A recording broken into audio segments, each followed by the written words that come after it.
আমার ঋতু পাঠক হ্যাঁ আর মোহাম্মদ ফেজক হ্যাঁ আমার বিলাসী বাড়ার সার্কেট হাউসত লৈ আহিছে হ্যাঁ সার্কেট হাউসত লৈ আহি হ্যাঁ পেমেন্ট দিব পৰা নাই হয় ইয়াৰ কাৰণে আমাৰ ষ্টেজত মঞ্চত আহি পৰা নাই এতিয়া এই কাৰণে আপোনালোকে কি কৰি আছে এতিয়া মই সোফা সেট লৈছো 2000 কৈ টকা লৈছে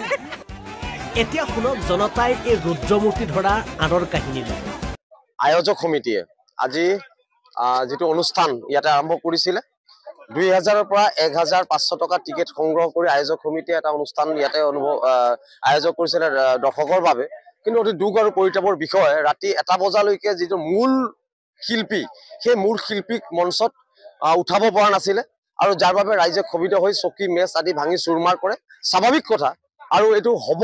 এই কাৰণে হৈছে কাৰণ আমি শুনিছো যে আয়োজক সমিতিয়ে যিজন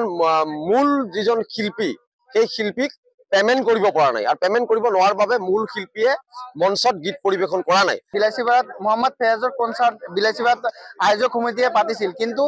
অতি দুখৰে জনাব বিচাৰিছো যে মোহাম্মদ ফেয়াজৰ প্ৰগ্ৰামত মোহাম্মদ ফেয়াজ আহি উপস্থিত নহল আমাৰ এটা হৰযন্ত্ৰৰ বলি হৈছে বুলি আমি বিলাসীবাড়াবাসীয়ে আমি অনুভৱ কৰি আছো গৰিপুৰৰ পৰা আহি এক্স মিনিষ্টাৰ মহিবুল হকে আহি এই প্ৰগ্ৰামখন উদ্বোধন কৰি থৈ গল কিন্তু তেওঁৰ ল'ৰা এই আয়োজক সমিতিত আছিলে আমি দাবী উত্থাপন কৰিছো যে বিলাসীবাড়া ৰাইজক প্ৰতাৰণা কৰাৰ সাহস ক'ত পালে গতিকে প্ৰতিগৰাকী ৰাইজে ক্ৰয় কৰা টিকেটৰ পইচা ঘূৰাই নিদিলে বিলাসীবাড়াত আহাটো আপোনালোকক